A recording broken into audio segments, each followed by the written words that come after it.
VIP বক্সে বসে ছোটদের খেলা সুবিধামতো দেখতে পারলেও মনটা ঠিক ভরছিল না।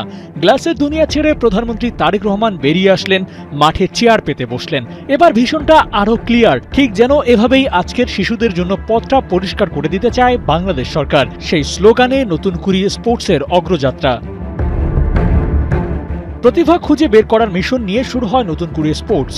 উদ্বোধন থেকে সমাপ্ত এই যাত্রায় প্রায় 1,70,000 ক্ষুদে ক্রীড়াবিদদের খুঁজে পায় নতুন কুড়ি স্পোর্টসের মাধ্যমে। ক্রীড়াঙ্গনে ওদের পথটা সুগম করতে সরকারের তৎপরতা ছিল চোখে পড়ার মতো। এমনকি সমাপনী অনুষ্ঠানে প্রধানমন্ত্রী ব্যাপারটাকে বিশেষ হাইলাইটেড করতেও পরামর্শ দিয়েছেন। মিডিয়ার ভাই আপনারা যারা এখানে উপস্থিত আছেন, সেটা ইলেকট্রনিক মিডিয়া হোক বা প্রিন্ট মিডিয়া হোক, আপনাদের কাছে আমার একটি অনুরোধ আছে।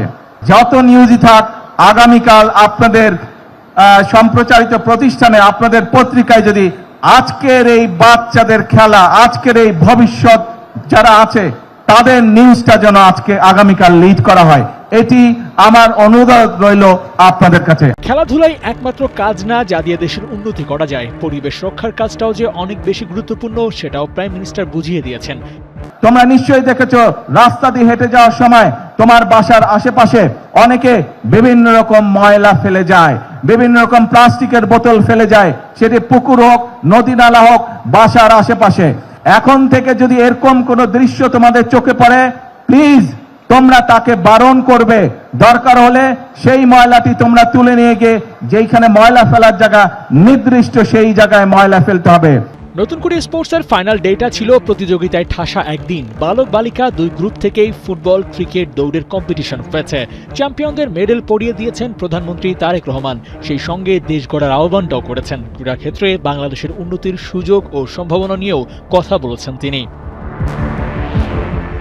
80 দশকে প্রেসিডেন্ট জিয়াউর রহমানের নেতৃত্বে শুরু হয় নতুন কুড়ি। নামের মতোই ফুল হয়ে ফোটার সম্ভাবনা আছে যাদের, তাদেরকে নিয়ে বিশেষ পরিকল্পনা সাজায় তৎকালীন সরকার।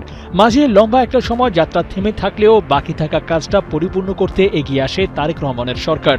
শিশু কিশোরদের হাত ধরে বাংলাদেশ এগিয়ে যাবে সেই স্বপ্ন দেখেন প্রধানমন্ত্রী, আর সে পথে আলোর দিশারি হয়ে পাশে থাকবে নতুন কুড়ি স্পোর্টস। নতুন কুড়ির নতুন শুরুটাও সহজ ছিল না। লাখ লাখ অংশগ্রহণকারী শিক্ষার্থী, আনুষঙ্গিক ব্যবস্থাপনার চ্যালেঞ্জ উতরে ক্রীড়া মন্ত্রণালয় সফল করেছে এই ইভেন্ট। তবে স্বপ্নটা এখানেই শেষ না, নেক্সট অ্যাপিয়ারেন্সটা হবে আরো ভালো, আরো আলোচিত। আমাদের নতুন কুড়ি স্পোর্টস আজকে প্রথম আসরের শেষ দিন, কিন্তু দ্বিতীয় আসরের কার্যক্রম ইতিমধ্যে 1 জুলাই থেকে অনলাইন কার্যক্রম শুরু হয়েছে এবং আমাদের এই কার্যক্রম আগামী আগস্ট পর্যন্ত চলমান থাকবে এবং ইনশাআল্লাহ মাননীয় প্রধানমন্ত্রীর প্রধান অতিথির সানুগ্রহে জ্ঞাপন করে ইনশাআল্লাহ আমরা সেপ্টেম্বরের ফার্স্ট উইকে আমাদের দ্বিতীয় আসর নতুন কুড়ি ইনশাআল্লাহ শুরু হবে। আবু নাঈম, 71। আমাদের প্রথম নতুন কুড়ি আসরটি আমরা উপজেলা পর্যায়ে